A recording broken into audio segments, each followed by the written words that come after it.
Sir जी, अमृत सरोवर योजना क्या है? ये कब चालू हुई है?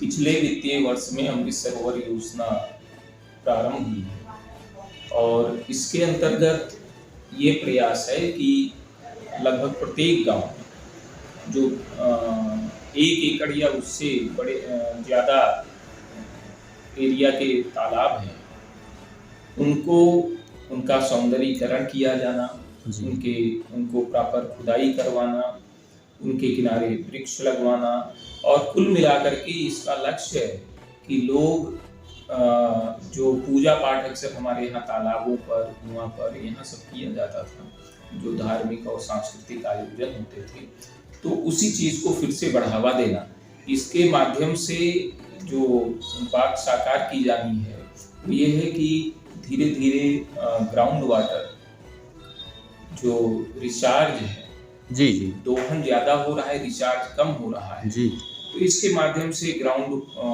लेवल जो वाटर है वो भी बढ़ेगा जी, और साथ में जो सांस्कृतिक धार्मिक आयोजन के माध्यम से जो एक कहते हैं कि समाज जो एक जगह इकट्ठा होता है जी, उसको भी बढ़ावा मिलेगा। तो ये सारे इसके मतलब प्रयास है इसके माध्यम से करना। जी। सर जी, ये बताइए कि अमृत सरोवर जो तालाब के अंदर पानी गांव का जो गंदा पानी बहाव में वो भरा जाएगा या उसमें साफ पानी का भरा जाएगा? नहीं, अमृत सरोवर में हम सामान्यतः उन तालाबों को ले ही नहीं रहे हैं जी, जिसमें गांव की नालियां गिर रही हैं।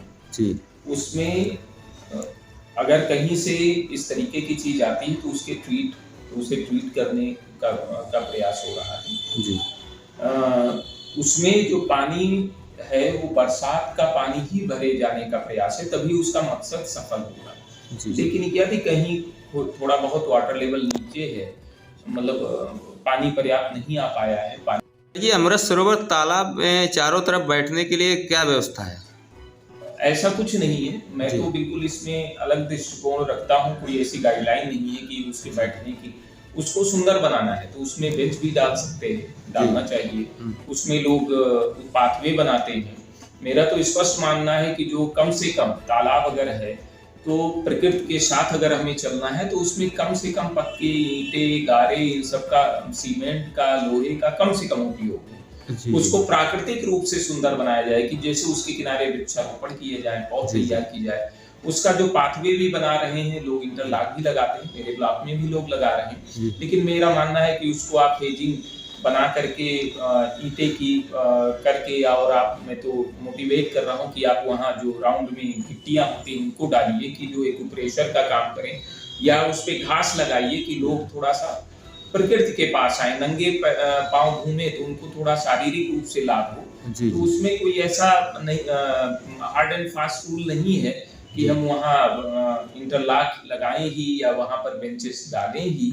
वो वहाँ की परिस्थिति पे और इन सब पे निर्भर है कि कोई क्या करता है। अभी देखिए देवरी में एक बना है, वहाँ उन्होंने बोटिंग की सुविधा करी हुई है और काफी ज्यादा पक्का निर्माण कराया हुआ है, और कई सारे दूसरे भी तालाब हैं जहाँ उनपे कम से कम पक्का निर्माण हुआ है। तो ये दोनों तरीके की चीजें चल रही हैं, उसमें जरूरी नहीं कि ये सब इस तरीके से